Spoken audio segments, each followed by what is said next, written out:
never gotten quite such an applause before. I've done a lot of things, but this is the first time I feel like I've done something worthwhile.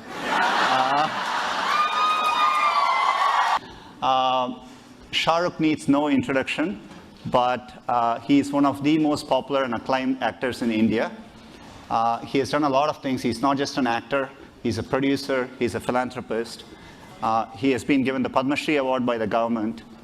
He has starred in over 50 films, started his career in 1992 with Deewana. Most of you probably know this better than me. And he has also won the UNESCO Award for all his philanthropic work as well. They had a great show last night. A bunch of my friends were there. And Shah Rukh just told me it was their last show. And so they partied hard late last night. So he's probably a bit tired, but I'm very, very glad he's here. So let's welcome Shah Rukh onto the stage.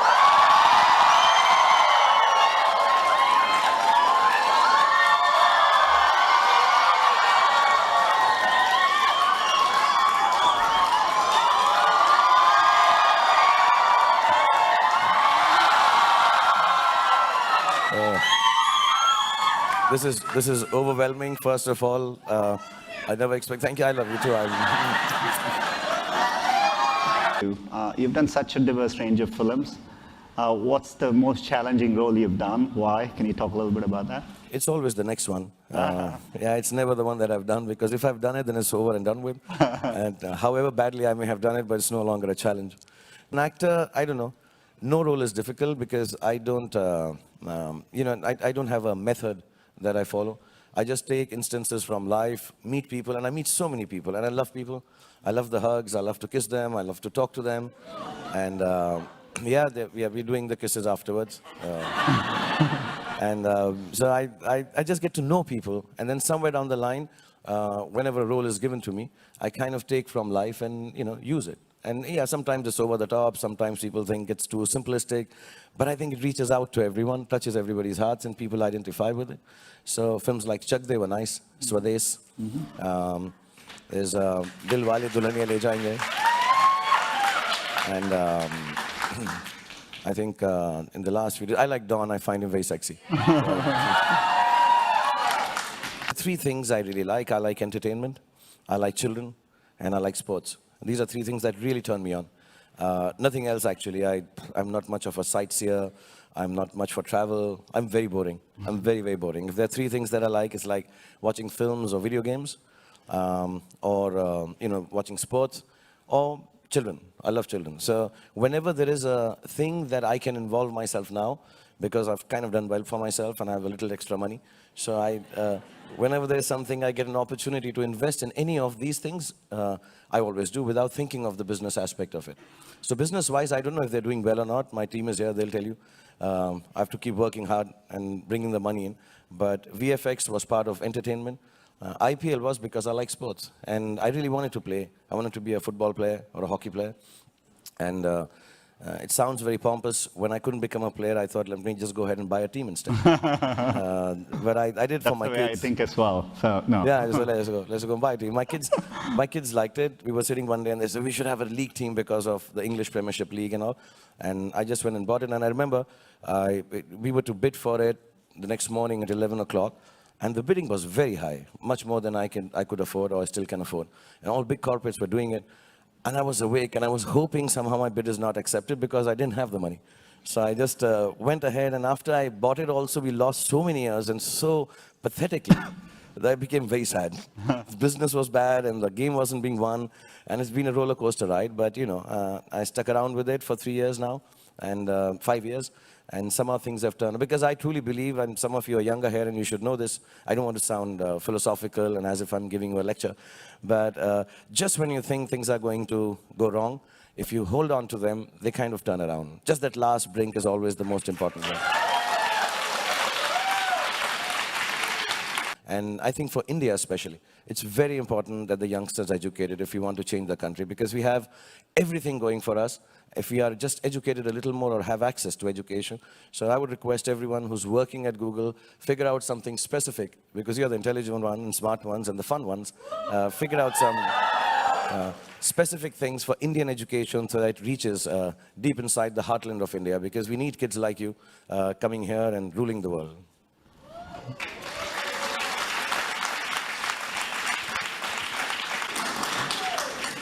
Deepika, as you all know, started with Om Shanti Om. So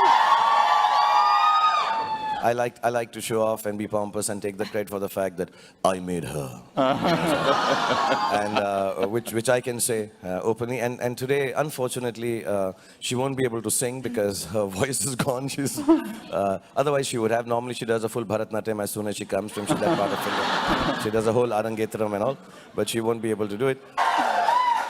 But very honestly, just to see all the desis out there is way cool. It's. I mean, I don't mean to sound too much of a nationalist, but it's just fantastic to see that you guys are literally running the world, man. Yeah. So we do take questions which people have all submitted both internally and externally. And the most popular question was, throughout your career, who has been your inspiration for each of you and why? So if you could talk about that. Me? Yeah, my eternal inspiration has been.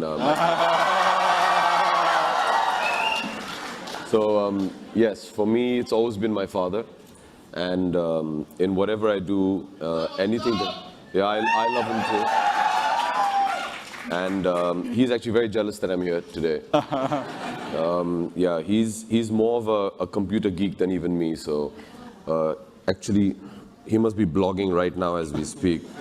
So yes, it's always been my father. I think just for not just his professionalism, but just the kind of human being that he is. You know, his sense of morals and values are things that I've always admired, and I aspire to be like him. And whatever I do in life is always for my parents. And so they've you know, I think my parents have been my inspiration always. No, I get inspired by, I've always said this, and it may sound a little strange, but I get inspired not by special people. I get inspired by ordinary people. I find it is special. It's not special to be special. It's very special to be ordinary. And I see people who achieve so much with such little facilities at hand. I get very inspired by that. In terms of big people, of course, my parents died early, so but they were very good teachers. So some of the people I've liked may sound a little odd, but Muhammad Ali, I like, the boxer. Oh, there you go. I really get inspired by his story. I get inspired by the story of Mother Teresa. And I've never had the opportunity to meet either of them, but whatever little I've read, and I make it a point to read about them. And that's why maybe sometimes I come across a little arrogant, because of Muhammad Ali, not Mother Teresa. But I like the way he has led his life. And but more than that, I think I just get inspired. You know, I find when I meet people, I ask them, you know, how do you come here for the shoot? And they say, we wake up at 5 a.m., we take a local train, we've cooked food, we've dropped the kids to school, and now we've made it here at 8 o'clock, and when we pack up at 8, chances are we don't make it back home till 4 a.m. again sometimes. And I get really inspired by ordinary people. And that inspiration I take that I've gotten fortunate now, and I'm no longer ordinary, and I should retain that ordinariness around me to be able to achieve a little more. I'm very, very shy, but I don't know. Okay, I'll try and show it. I'll hide behind it. I have to take it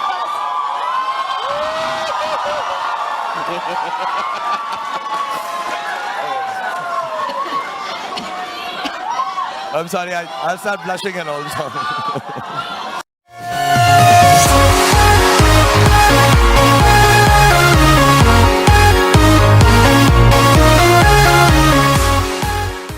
Coming in hot,